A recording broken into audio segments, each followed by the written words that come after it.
Hello everyone, welcome back to a new tutorial video on how you can create an online banking account on Liberty Bank. Before starting this video, please make sure to subscribe and do press the notification bell icon to get updated. So let's get this video started. First of all, you need to open any web browser on your PC as I am using a Microsoft Edge for this. Now go in for new tab and searching for a libertybank.com and press enter. Here at the official web page of Liberty Bank, you need to click on login on the top right of the screen.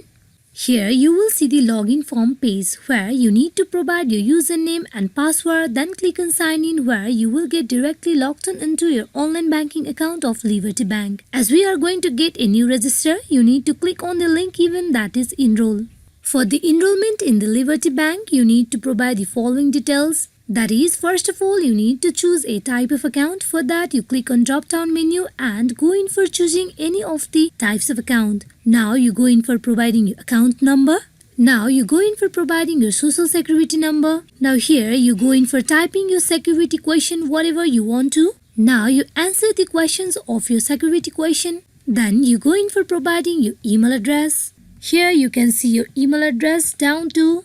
After you fill up all the details, you need to click on Enroll where you will get a new register in online banking account of Liberty Bank. Hope this video is fruitful for you all on how to sign up a online banking account on Liberty Bank. Thank you.